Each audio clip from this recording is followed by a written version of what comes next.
As pessoas que eu chamei aqui para participar desse painel comigo são pessoas que estão ativamente trabalhando na ponta essa relação empreendedor-corporação. A Carol da Nestlé e o Tomás do Santander estão aqui representando o lado da corporação. Somos dois muito parceiros da Endeavor em programas de aceleração e vão poder falar um pouco da experiência deles lá dentro.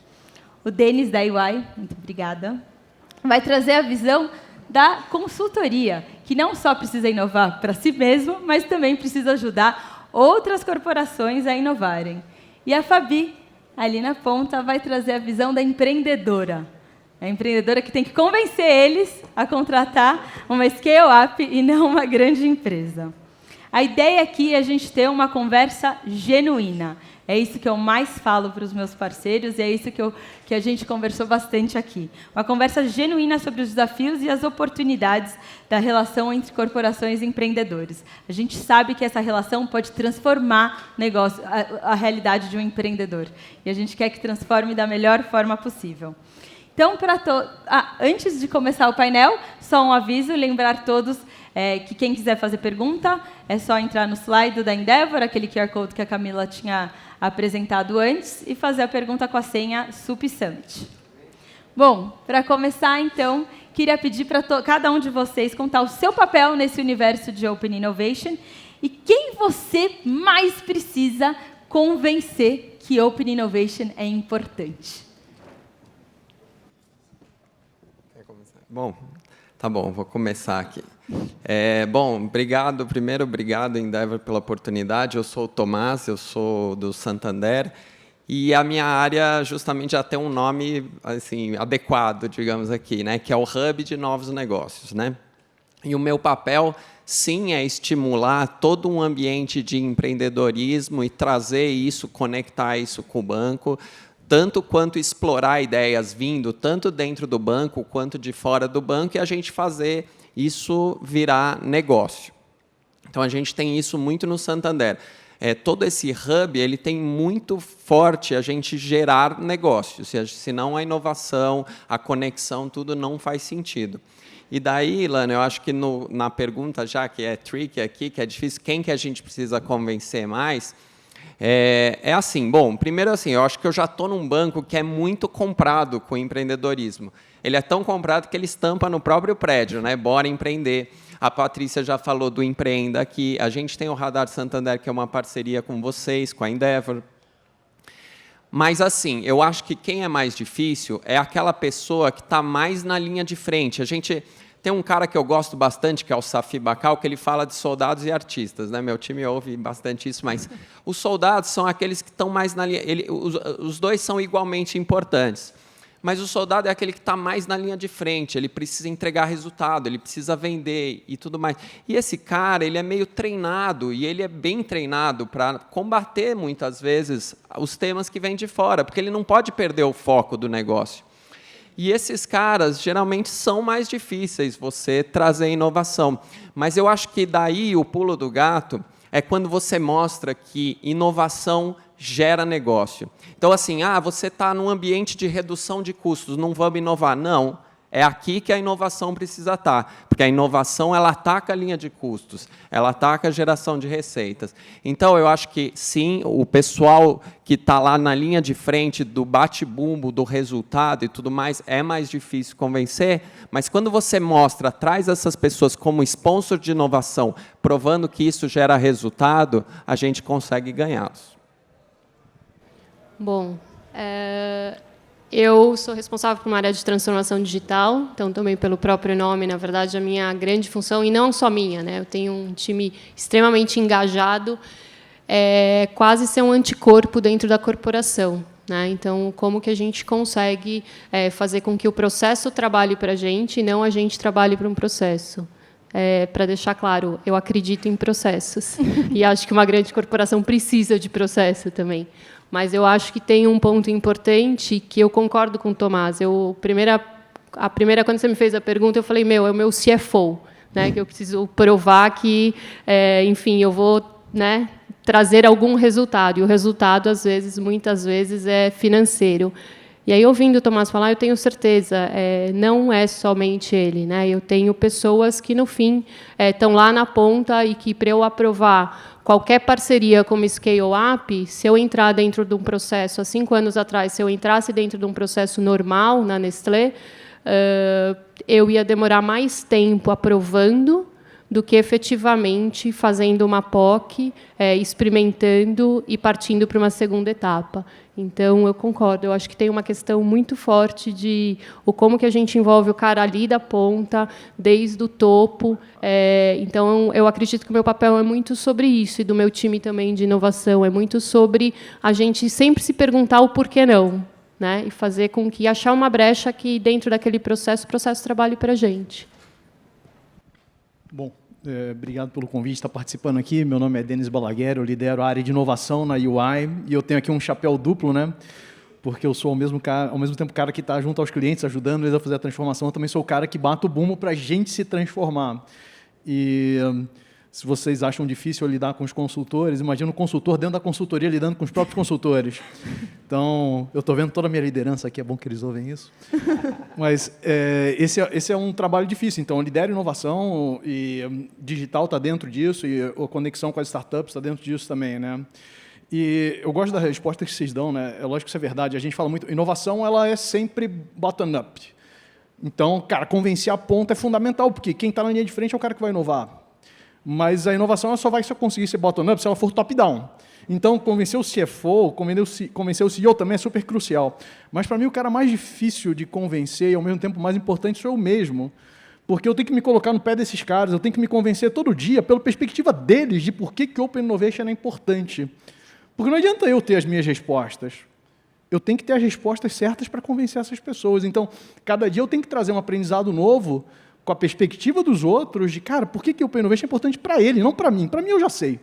Mas eu preciso me convencer de por que a visão daquela pessoa é importante, por que o Open Innovation vai ser importante para ela também. Para poder convencer, tem que se convencer, né?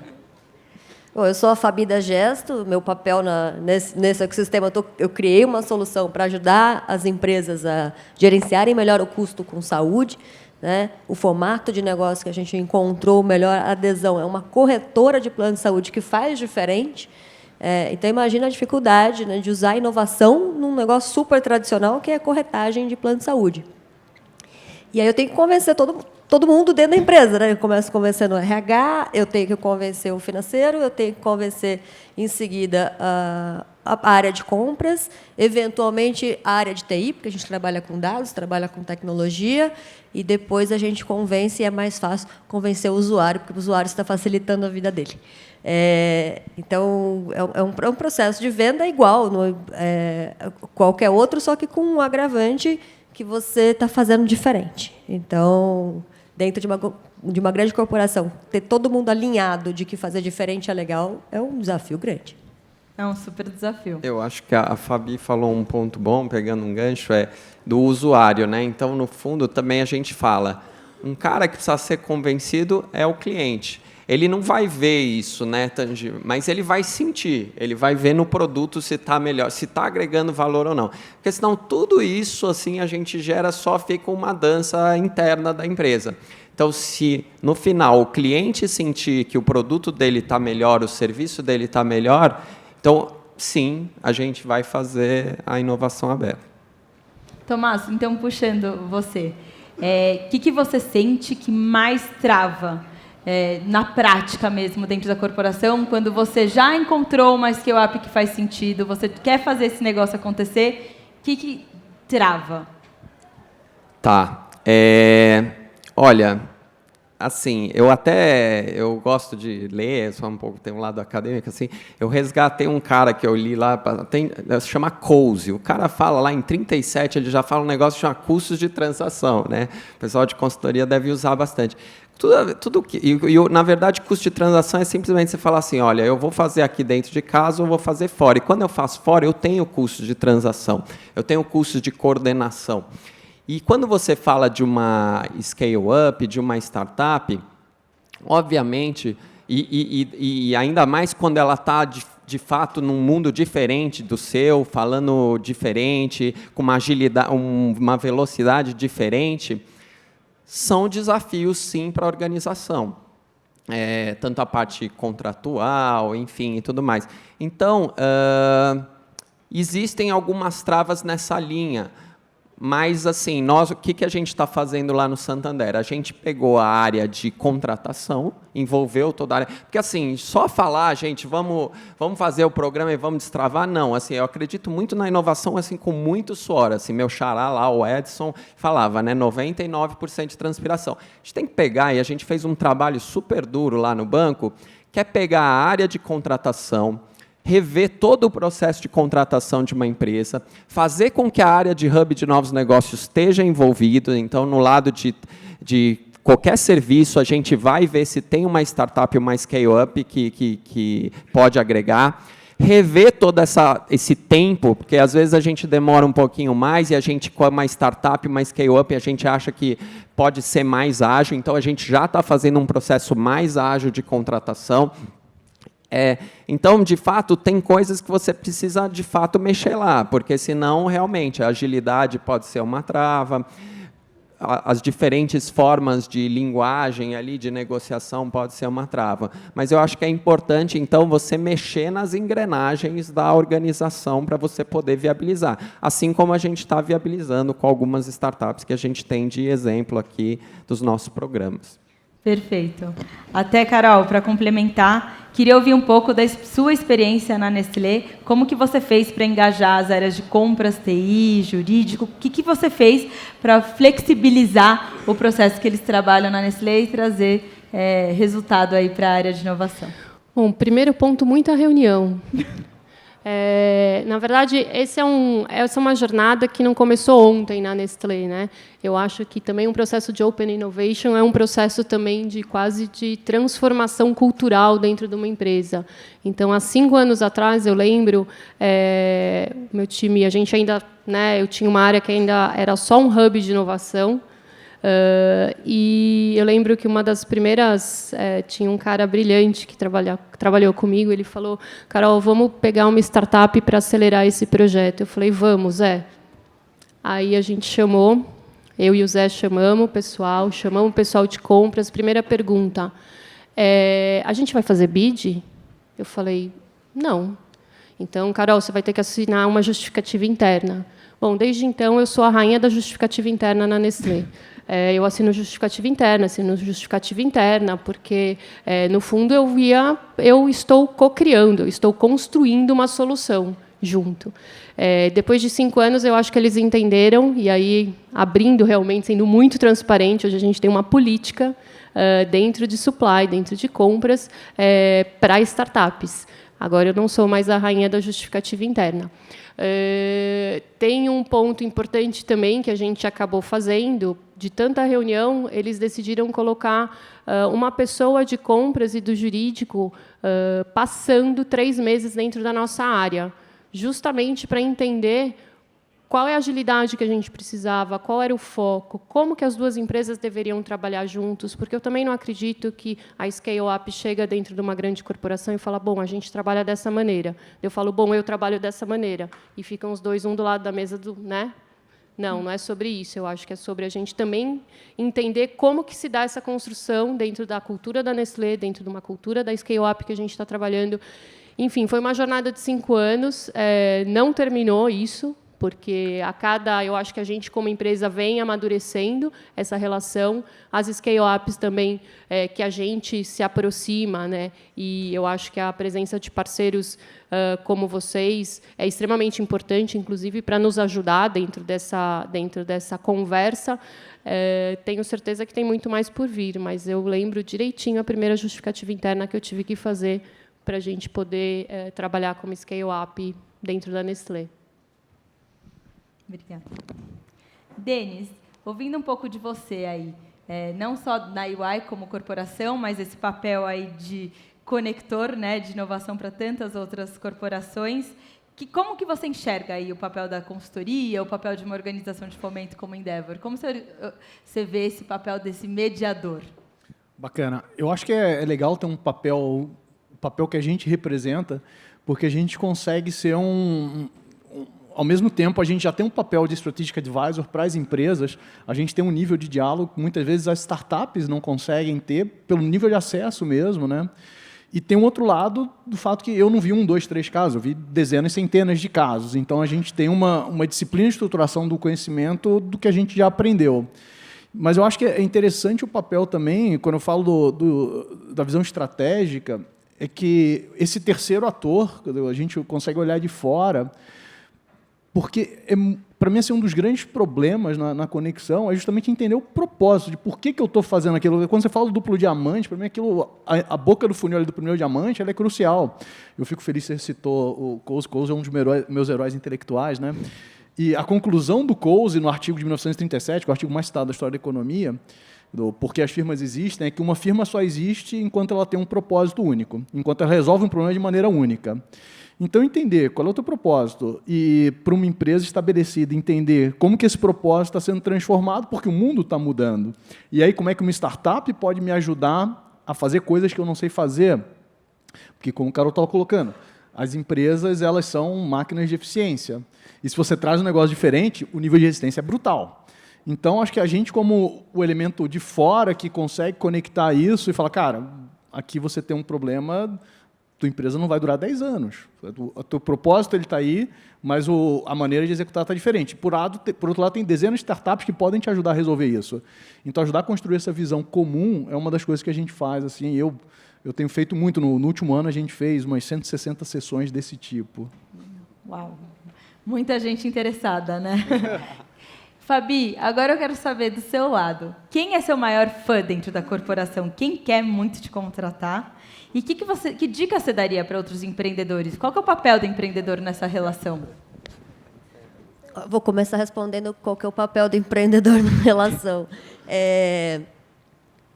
O empreendedor geralmente é um apaixonado, né? Não tem jeito. Então, e a gente também, quando você vai se relacionar com o investidor, por exemplo, você vende o teu sonho, você vende a tua paixão e tudo mais.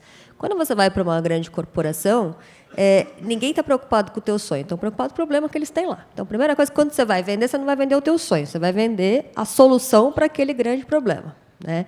Eu acho que, às vezes, o empreendedor confunde um pouco esse papel, né? E pensando que, do outro lado, se você tem que convencer 5, 8, 10 pessoas daquela tua solução, se também você estiver muito apegado no teu sonho e trazendo isso de forma muito emocional para a mesa, nessas 8, 10 pessoas pode ter gente que se incomoda com isso. Então, isso também pode estragar o teu processo de venda. Tudo isso precisa ser considerado, né? A maior dificuldade ali que eu encontro, e o maior fã, o fã realmente é aquele que tem a dor, né? Se você realmente tiver a solução para o problema, você ganhou um fã, né? A questão da grande corporação é que ele não vai comprar sozinho o seu fã, né? O seu fã pode ser, no caso nosso, é o RH, por exemplo, né? Se a gente consegue mostrar para o RH como eu resolvo o problema dele, ele rapidamente vira meu fã. Mas aí ele precisa ir para a área de compras, e aí tem um bid que vai comparar uma solução tradicional de um corretor com uma solução totalmente inovadora que, às vezes, não faz sentido. Esse é, por outro lado, o grande desafio. E a gente vê grandes corporações superestruturadas do ponto de vista de absorver inovação, né, onde você vê a cultura, como a Carol falou, né, também essa cultura já há 5 anos ali trabalhando, como você vê outras que ainda estão engatinhando no processo, né, que às vezes até tem uma área de inovação, mas não está no DNA da empresa. Então, temos graus diferentes aí de maturidade. Temos aqui uma pergunta da plateia, do Thierry. Vamos lá. É necessário um departamento de inovação ou pessoas inovadoras em vários departamentos? O que vocês recomendam? Puxa, você sabe que um dos KPIs que eu já discuti bastante com o Marcelo, com o CEO, era um dos KPIs da área de transformação digital, e lá atrás, há 5 anos de inovação, era quando a área ia ser dissolvida, né? Justamente porque, enfim, talvez esse seja um KPI bacana da gente ter em mente, que a hora que a gente não precisar de uma área de inovação, significa talvez que a inovação esteja tão no pulso da corporação que, enfim, a gente não precise de uma área. Mas essa pergunta é a que sempre fica. Teve uma vez que eu fui visitar um parceiro e ele falou: Carol, que bacana que você cuida de uma área de inovação. Aqui a gente não precisa de uma área de inovação. Eu falei: obrigada, vamos tomar um café. Foi exatamente isso. Acho que experiência própria. 5 anos atrás, a gente montou um hub de inovação na Nestlé. Foi necessário. Eu digo que hoje ainda é necessário. Dentro da Nestlé. A gente evoluiu isso, então, há 5 anos, a gente estava muito focado em produto, porque a gente precisava, e a gente entendia que nosso portfólio, a gente precisava acelerar a experiência e a demanda para o consumidor. No ano passado, a gente fez um twist importante, a gente devolveu as inovações para as unidades de negócio, onde elas puxam muito mais produto, e hoje, dentro do meu time, a gente tem um time pensando no que a gente fala Beyond Product. Então, é sobre experiência e é sobre novos modelos de negócio. Então, a gente também entende que essa área de inovação pode ir evoluindo, né? E tem que evoluir, na verdade, com o que está acontecendo lá fora. E, por isso, também, que essa área de inovação acabou sendo embarcada dentro de uma área de transformação digital. Então, não sei se eu respondi a pergunta, mas acho importante, e não tem um playbook. Eu acho que também é importante. Eu acho que a gente tem que ver qual é o momento da organização, qual é o momento do setor, como você estrutura essa área, mas é gratificante essa jornada. Esse ponto é importante. Acho que ela tocou num ponto que é crucial. A área de inovação ela vai evoluir. Provavelmente, num primeiro momento, você vai estar muito focado até em change management, transformação cultural de, cara, inovação é necessário. E aí, depois, você vai evoluindo para outras coisas. Mas, alguns pontos, eu faço isso há 20 anos, eu sou apaixonado pelo tema, minha carreira acadêmica no assunto, né? Eu acho que, sim, é necessário uma área de inovação. Eu sou bem categórico nisso. E a gente ouve muito isso, a empresa toda inova. Isso vai funcionar na primeira iteração, na segunda você vai quebrar a cara. Eu sou muito claro nisso. Porque o mercado muda. Se você não tem uma estrutura disciplinada para mudar uma máquina de transformação na sua empresa, você tem um problema. Não é natural. Toda empresa, à medida que ela vai se estabelecendo, ela vai se consolidar para realizar a tarefa que ela faz bem. Vai mudar isso. Então, eu acho que tem que ter um papel que se transforma, mas, normalmente, quem inova não é a área de inovação. A área de inovação ela é um habilitador, um orquestrador para as outras áreas inovar, para a firma se transformar como um todo. Mas eu faço muita analogia, né? Até porque a gente é uma empresa lá de contabilidade, auditoria e tal. Eu falo, cara, como é que é a área de contabilidade da tua empresa? Você tem uma área de contabilidade, não? Ou você deixa o cara que está lá na área de operações fechar o balanço? Eu falo, não, tem uma área de contabilidade. Sério que você não vai ter uma área de inovação? Cara, inovação é disciplina, é uma prática empresarial. Se você não tratar como uma prática empresarial, vai ser para sempre uma categoria de second class. Não vai funcionar. Vamos lá, acho que eu vou um pouco nessa linha, mas assim, vou começar falando que a organização que não tem no cerne dela, de cada funcionário, uma provocação diária de como eu mato o meu business, como eu inovo e tudo mais, ela está fadada a desistir. Então, a não existir mais. Então, assim, inovação que vai resolver. Isso, e não é só que então assim, o perfil de você se provocar e de fazer diferente, eu acho que tem que estar imbuído em todos os funcionários, Mas, inclusive, só para citar assim, o Chesbrough, que é o cara que criou o termo Open Innovation, se você pergunta para ele qual é o futuro do Open Innovation, ele justamente fala isso. Lembra a área de qualidade que tinha lá nos anos 30? Era uma área, hoje qualidade tem que estar em tudo. Inovação, Open Innovation, ele fala um pouco assim, espero que esteja dentro. Mas eu vou pegar um pouco o gancho, que eu ainda acho, e daí citando lá o Safi Bahcall, que é o cara que fala dos soldados e artistas, ele fala muito assim, mais do que cultura, você tem que ter uma estrutura dedicada a isso. Assim como foi na Segunda Guerra, com os labs de inovação, como foi no Bell Labs, e tem N exemplos de estruturas que eram focadas a suportar aqueles soldados que estão no campo de batalha simplesmente com formas diferentes de combate, porque eles têm que estar mais focados na batalha e não tanto na questão de explorar e pesquisar e desenvolver novas formas de combate. Então, nessa linha, eu tendo a achar que uma estrutura, pelo menos hoje, ainda é bem necessária. Assim. Para manter nosso trabalho. E quanto que você sente quando tem área de inovação ou quando tem alguma iniciativa de inovação? Como você sente a diferença de uma corporação e a outra? Eu consigo dar um depoimento bem franco sobre isso, né? Porque eu tenho 6 milhões de vidas no banco de dados, eu tenho mais de 1 milhão de vidas ativas e a maioria dessas vidas, os grandes volumes, concentrados em grandes corporações. Então, já falei com quase todas elas, né? Então, a gente vê, por exemplo, corporações que têm uma área de inovação, mas que não colocou isso na cultura, ou seja, o CEO não abraçou, ele não colocou o primeiro time envolvido com isso, e é incrível, porque aí você vai conversar com uma área de negócio, um RH, por exemplo, que é o meu caso, ele fala, lá vem o pessoal da inovação. Tipo, né, é uma área que não tem voz. Né? Então, eu vejo onde funciona, e eu acho que a área de inovação é uma área que impulsiona, é como se fosse um guardião da cultura, olhando de fora. Né? Existe a cultura, está no DNA ali, né? Se colocou isso como uma diretriz de negócio, e aí você tem os guardiões da cultura, que é a área de inovação, ajudando a viabilizar, né? Tirando alguns nós deste caminho. Essa é a visão que eu tenho de área e inovação como DNA dentro das corporações. Legal. Tenho mais uma pergunta agora, da plateia, do Igor.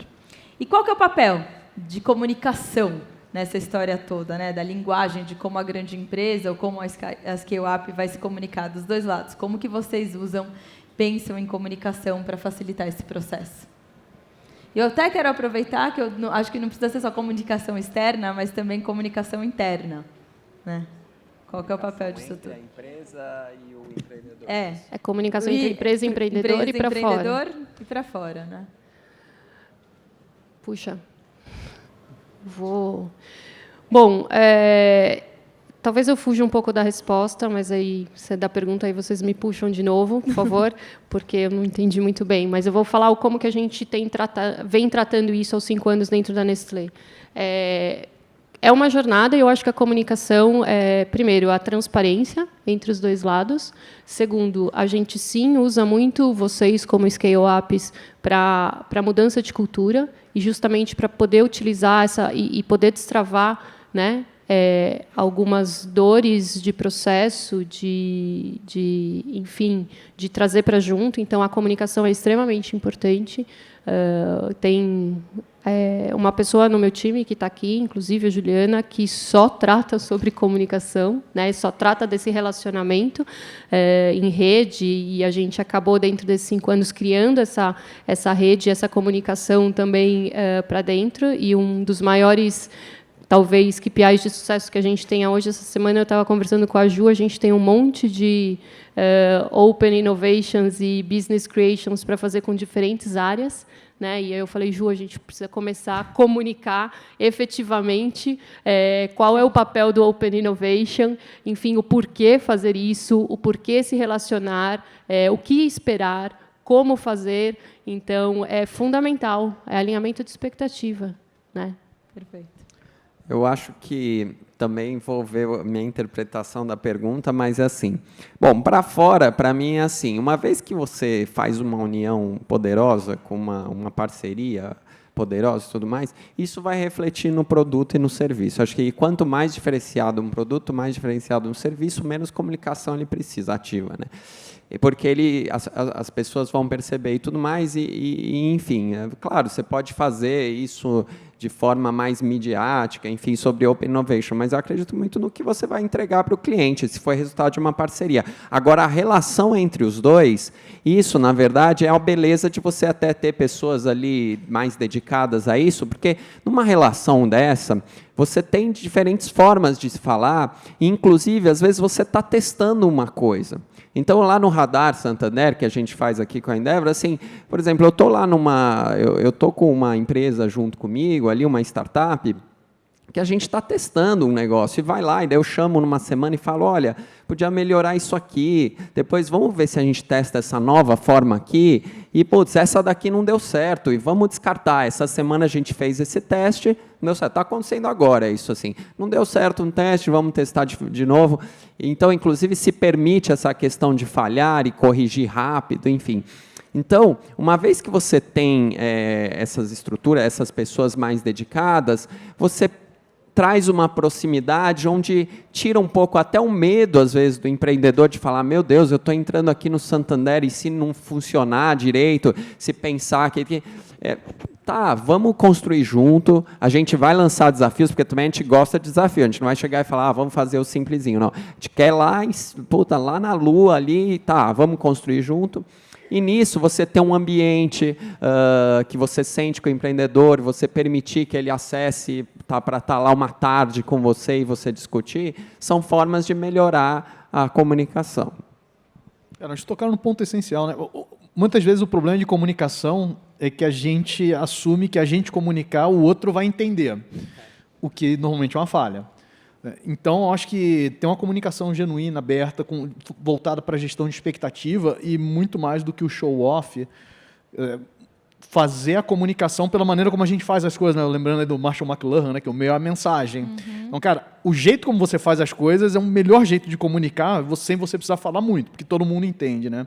Então, acho que uma interação genuína, estando próximo, né, ter proximidade, ter empatia pelas startups, aí usando o chapéu da grande empresa, é fundamental. Até para diminuir esse medo que o cara tem, falar, o que o cara quer falar comigo, né?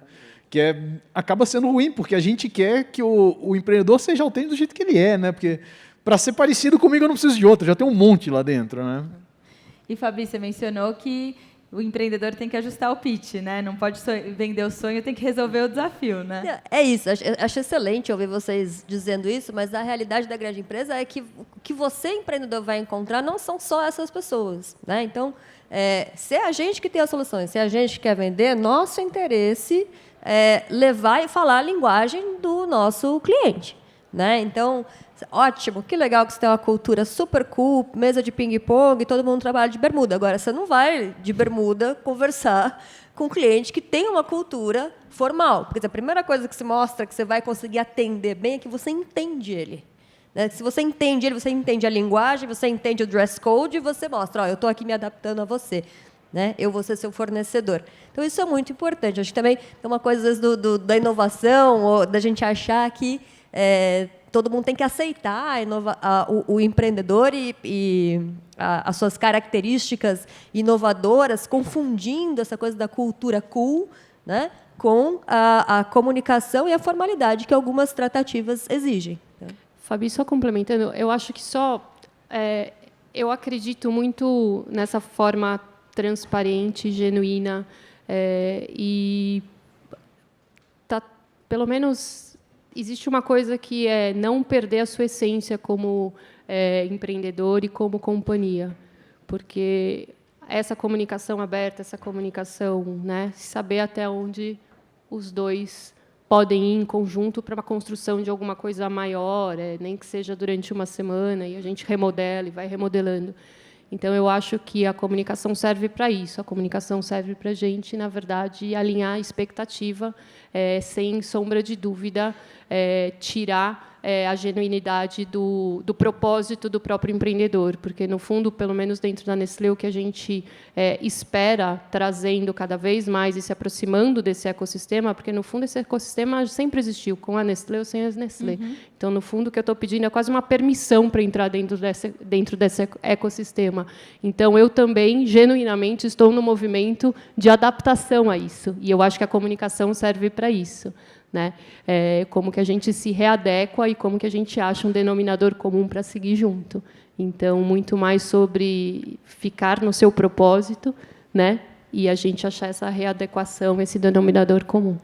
Perfeito, é isso mesmo.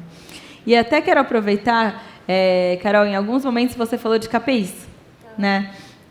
Eu vi de vocês, do lado da corporação, como que vocês medem o sucesso das iniciativas de inovação? Né? São tantas iniciativas diferentes, como que você consegue, no final, mostrar que teve resultado, seja para você e seja para o seu chefe, para o seu board, né, para os seus stakeholders? Puxa, algumas vezes eles já me ajudaram a mostrar um monte de KPIs. Olha, depende do projeto. Então, eu tenho KPIs como uma das pessoas, a Juliana está aqui, então já comentei. Cara, um dos KPIs para mim de sucesso é a quantidade de business creation que ela vem fazendo e como ela vem movimentando esse ecossistema dentro da Nestlé e fora da Nestlé. A gente tem KPIs porque como eu levo 3 áreas, né, KPI, eu levo uma área de data, eu levo uma área de vendas digitais e levo uma área de inovação. Então, para data é conhecimento de consumidor. Então, a gente tem como que a gente conhece profundamente o consumidor e como eu utilizo isso muito mais para insight e, no fundo, é comprar menos pesquisa e aproveitar a riqueza que eu tenho lá dentro. Para vendas digitais, enfim, é sobre vendas mesmo, sobre net. E para a inovação, aí eu tenho projetos desde emerging até o que a gente chama de seed sell. Dentro de seed sell, sim, é sobre venda mesmo, né? E de emerging é sobre até o quanto tempo a gente vai, até quando a gente fica apostando e investindo nesse projeto para desplugar da tomada, porque esse também é um problema, né? Nas grandes organizações a gente sofre um pouquinho disso. Às vezes a gente fica rodando o projeto, fica rodando o modelo de negócio e dá uma dor no coração de tirar da tomada. Enfim, temos KPIs, é importante, mas não são só KPIs qualitativos, quantitativos são qualitativos também. Depende muito do projeto. Eu concordo, depende do projeto, porque, para mim, o KPI mais importante, de novo, é o KPI do negócio, assim, é que seja o P&L do produto, o que eu aumentei de lucro, o que eu reduzi de custo, e porque, assim, na verdade, gente, colocar uma startup num processo, colocar uma scale-up num processo, só faz sentido se agregar valor. Eu não gosto, assim, de ser bem aberto, aquela coisa, coloca uma startup aí no meio do processo, assim, não pode ser assim. Mas por que a gente faz? Porque, de fato, a gente acredita que ela agrega, que ela traz uma série de benefícios, ela traz know-how, traz agilidade, milhões de coisas. E, no final, no bottom line, traz mais negócio. Então vamos lá. Traz mais negócio, KPI de resultado. Mas, para também não ser muito clichê, eu acho que tem KPIs que uma área como a minha, assim, mais voltada à inovação, a Carol, a gente tem que medir alguns KPIs, por exemplo, tempo que você está entregando um serviço, algum produto. Porque, na verdade, pelo menos lá, a gente tem uma filosofia que a gente tem que fazer isso rápido. E outra, a gente tem que fazer barato. Quando a gente testa, aquela coisa do fail fast and cheap, né? Então, a gente tem alguns KPIs de quanto que eu investi nesse negócio. Quanto que eu demorei? 3 meses para colocar um negócio? Tá bom, putz, beleza, entendemos, testamos, trouxemos esse tipo de conhecimento. Então, alguns KPIs nessa linha de inovação são importantes. Mas, obviamente, o que vai contar é o KPI que está atuando direto, está influenciando direto no negócio. Eu queria só pegar nesse ponto, acho que o Tomás tocou num ponto que é interessante, né? Tem todos os KPIs assim, normais que a gente usa, né? Mas eu acho que usando o chapéu de inovação, né? A gente tem trabalhado com alguns lugares um KPI que a gente chama do attrition rate, que pode ser uma coisa tão simples do quanto que eu gastei em horas de reunião de aprovação versus quanto que eu gastei desenvolvendo o projeto. É sério. E aí, em alguns casos, você vai ver que o molho sai mais caro que o peixe. É um sinal claro que você não tem um fast track, é um sinal claro que você não tem uma estrutura adequada, ou que até você tem um desalinhamento de expectativa entre o que você esperava num projeto de inovação e o impacto que ele vai ter no negócio. Acho que, como inovação, essa é uma medida super importante. E eu acho que tem também uma outra medida que eu particularmente gosto de usar, novamente, com um chapéu de inovação, que eu acho que a exposição de uma empresa grande ao ecossistema, ela impulsiona a transformação cultural. A gente falou de change, né? Eu acho que esse nível de exposição ele é importante para impactar a mudança na cabeça das pessoas. Então, ter KPIs de transformação cultural pelo viés de inovação é super importante, é uma coisa que eu meço. Isso daí que você tocou um assunto inclusive, a gente sempre discute um pouco isso, né? A gente tem uma transversal muito grande de mudança de cultura, né? E como é que eu mensuro que uma empresa realmente é inovadora e como que ela, né? Qual é o KPI que eu vou perseguir sobre isso? E aí, enfim, tem alguns ou não tem, enfim. É interessante como qual é a régua que a gente vai? É super difícil ser quantitativo. Eu venho trabalhando já uns... A gente não fala muitos anos assim, porque a gente fica com vergonha, mas já há muitos anos com um modelo de assessment, mas depois de rodar isso em dezenas de empresas, o que a gente vê é que, cara, não tem uma métrica quantitativa. Você tem uma série de perguntas qualitativas que você vai formando uma fotografia. E aí você vai comparando, o mais importante é comparar uma empresa com ela mesma ao longo do tempo, né? Esse ponto é crucial. Estabelecer um marco zero na empresa e aí depois você ir acompanhando isso, Exatamente. Né? Mas, Denis, na perspectiva da UI como consultoria que ajuda outras empresas nesse processo de inovação, eu estou pegando até uma dorminha da Endeavor, de quando eu estou falando de programas de aceleração com parceiros. Eles muitas vezes querem um resultado rápido, né? E inovação nem sempre traz resultado rápido. Como que você explica isso para a grande corporação? Como que você demonstra que é um processo, é uma jornada, é um filme, que nem eu mencionei, né? Uhum. Cara, esse é um ponto fantástico, né? Eu sempre começo assim, discussão de inovação, eu ponho um slide com uma frase que é muito baseada no Coase, né? Que é como é que eu mantenho uma firma centenária relevante num mundo que está em constante transformação. E eu falo, cara, eu queria começar todo o projeto de inovação com essa pergunta. Aí meu slide segundo é o slide do Trump batendo na mesa, escrito, I want innovation, I want it now. Infelizmente, todo projeto de inovação começa assim. Os dois estão certos. Acho que a chave no começo é, primeiro, você entender que tem mais de um tipo de inovação. Você tem exploration, você tem exploitation, elas têm horizontes diferentes, têm heurísticas diferentes, algumas vão ser mais para open, outras vão ser mais internas. Então, a primeira conversa é uma conversa de entender para que você quer inovação. E, a partir dessa conversa, você colocar na mesa, ó, isso aqui te entrega resultado rápido, isso aqui vai ser mais... construção de fundamentos, isso aqui vai te entregar resultado de longo prazo. E aí medir o apetite da organização para perseguir o que é mais importante para ela. Mas, ao mesmo tempo, e aí eu volto no ponto, por que é importante ter área de inovação? Porque pode ser um tipo de inovação agora, mas fatalmente você vai precisar dos outros. Então, como é que você cria uma máquina de transformação contínua para ir rebalanceando as tuas esteiras de inovação, teu programa de transformação, à medida que você vai sofisticando e amadurecendo. Aí o conceito de change é super importante, porque a gente fala de mudança de patamar, né? Então, à medida que você tem que entender onde é que você está, qual é o primeiro patamar que você quer alcançar. Porque a gente vê que o tempo médio das áreas de inovação nas empresas é um ano e pouco. Eu brinco muito, tem o hype cycle da inovação. Tem o hype cycle do Gartner, né? Tem o da inovação. Você começa o projeto de inovação, e aí o hype vai subindo, cara. Todo mundo adora post-it na parede, projeto de ideação e brainstorm. Aí chega lá em cima, pô, então eu preciso de 500 mil para implementar esse projeto. Não, pera lá. O negócio cai. Então, você gerenciar essa expectativa de, cara, a gente está aqui, a gente vai entregar isso no primeiro ano e vai habilitar a gente para ir para o segundo ano. Eu concordo super, assim. Precisa de você achar as formas de reportar avanço.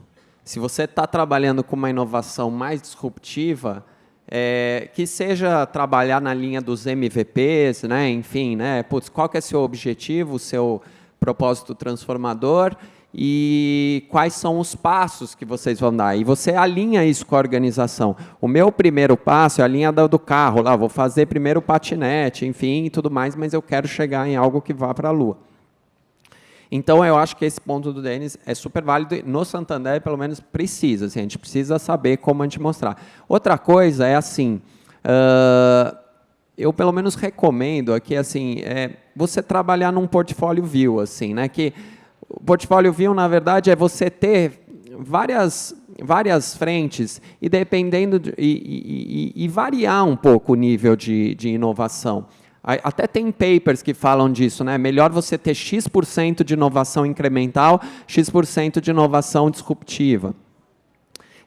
Mas eu acho que essa variação é saudável. Então, coisas que você entregue rápido e coisas que você deixe mais para frente para entregar. Então, eu acho que trabalhar nessa linha é importante. Essa visão de programa, inclusive com o ponto de vista de métricas de programa, é super importante para a inovação. Porque às vezes a gente tende muito a focar nas métricas de projetos, né? Mas ter as métricas do programa é fundamental para o longo prazo. Exatamente, recheado. até porque algumas coisas podem cair, vão ser naturais, enfim. Recheado de dica para os empreendedores aqui, né? Quando você vai todo mundo anotando. Yes, quando você vai levar a solução, se a tua solução entrega resultado de curto prazo, leva essa métrica muito clara, você já seta essa métrica, ajuda a corporação a fazer essa leitura. E se ela é de mais longo prazo, então cria fatias ou cria outros produtos que você consegue entregar com mais velocidade, porque dificilmente você vai sobreviver num ciclo muito longo. Perfeito, a gente já está chegando ao final, mas não dava para terminar esse papo com uma pergunta ligada ao futuro. Na visão de vocês, o futuro do Open Innovation, o que você acha que vai acontecer? O que vocês enxergam como futuro, tanto para as empresas de vocês, quanto para o ecossistema? Eu acho que colaboração é uma palavra muito forte, assim, né? Eu acho que os ambientes, e a gente fala hoje muito de colaboração one-to-one, assim, né?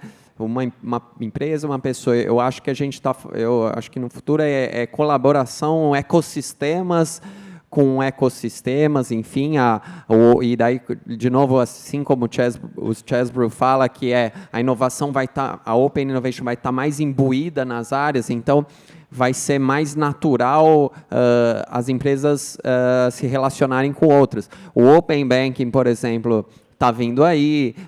Então, a gente já vê, inclusive, não só das empresas, como de todo o sistema, formas, regulamentações de abrir isso, de abrir os relacionamentos entre as empresas.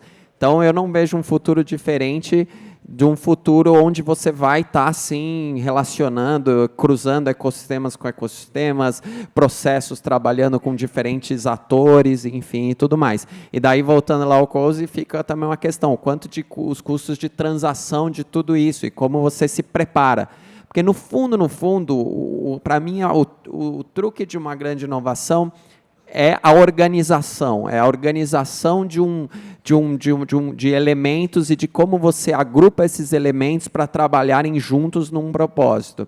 E nisso você combina, é como se fosse um alinhamento dos astros ali, que você está fazendo, mas com muito suor, não só esperando alinhar os astros ali. Então, que você faz isso e você consegue. Então.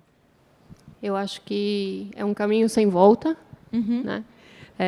Por isso estamos aqui. E eu acho que o futuro, concordo plenamente com o Tomás, é uma coisa muito mais fluida, onde você não tem a grande corporação de um lado e você tem as scale-ups do outro. Na verdade, é uma questão de como organicamente e de uma maneira bem fluida as coisas, né? A gente acaba destravando relações, colaborações, processos, né? Então, para mim, enfim, vai muito na linha do que já foi falado aqui. É sem volta mesmo. E onde você se enxerga? Como Nestlé? E como Carol também. No meio, ali, junto. A gente brinca um pouco dentro da Nestlé que a gente, na verdade, há 150 anos atrás, a gente pautava muita coisa, né? Porque é uma empresa de 150 anos. Hoje a gente não pauta, a gente pede licença, né? Então, quem sabe lá na frente a gente consiga também puxar alguma pauta colaborativamente. Legal. Bom, eu acho que a gente está vivendo um momento muito especial, né? Eu falo muito disso, né? A gente está vivendo uma revolução industrial e a gente take for granted um monte de coisa. Quando a Nestlé surgiu lá 150 anos atrás, todas as empresas que a gente tem hoje são resultado do modelo comando e controle do processo fabril da segunda revolução industrial. Esse modelo vai mudar por causa das tecnologias digitais. Então, as empresas vão ter uma natureza muito mais fluida. Quando a gente olha o Open Banking, é porque a gente está começando a enxergar já que a estrutura das organizações vai ser muito mais no modelo de plataformas conectadas com stakeholders do que aquele modelo tradicional, monolítico, que a gente viu surgir e se consolidar ao longo desses últimos 150 anos. Então, acho que, o paper do Chesbrough é 2006, mas o Schumpeter, em 1911, já falava do papel do empreendedor, né, na transformação da economia. E agora a gente está vendo isso mais forte, né? E as empresas precisam embarcar nisso. E, assim como a gente viu uma extinção em massa na transição da segunda revolução industrial, acho que esse é o risco que se coloca para qualquer empresa estabelecida agora. Como é que eu não sou o próximo dinossauro, né? E certamente a resposta passa por você conseguir se conectar com esses habilitadores, com esses empreendedores que trazem uma solução completamente distinta. E, Fabi, não só como você vê o futuro, o que você deseja? Na verdade, eu desejo o curso natural, porque eu acho que hoje a gente está aqui falando de Open Innovation 2019, neste painel, porque a necessidade existe, né? Não é porque é legal, porque as corporações acordaram um dia e falaram, não, que bacana, vamos criar uma área colorida aqui, cheia de puffs coloridos e contratar startup. Não, é porque realmente a dinâmica do mercado mudou, o consumidor mudou, o cliente mudou, né? Então, quem está pedindo isso é o mercado, é o cliente. Então, eu vejo isso como um caminho sem volta e o que eu espero para o futuro é que este caminho ganhe velocidade. Muito bom. Eu acho que a gente aprendeu muito aqui, eu agradeço super as conversas genuínas. Por um lado, a gente aprendeu que os empreendedores eles também precisam pensar diferente, precisam se adaptar, anotar todas essas dicas, espero que muitos anotaram. Precisa se preparar para também conseguir atender, conversar, se vestir e mostrar que você conhece você conhece aquela corporação e pode se adaptar a ela. E o resultado disso pode fazer toda a diferença para o seu negócio. E do lado da corporação, walk the talk, né? Muito isso que a gente fala na Endeavor, é muito que a gente ouve dos nossos parceiros. Não adianta só falar de inovação, fazer propaganda, etc. sobre isso, né? Se, de fato, lá dentro você não está vivendo a inovação, se você não está vivendo inovação não só dentro de uma área, mas vivendo inovação de forma transversal. Ela é responsabilidade de todos. Bom, pessoal, é isso. Eu agradeço a todos pela atenção, espero que tenham gostado. Obrigada.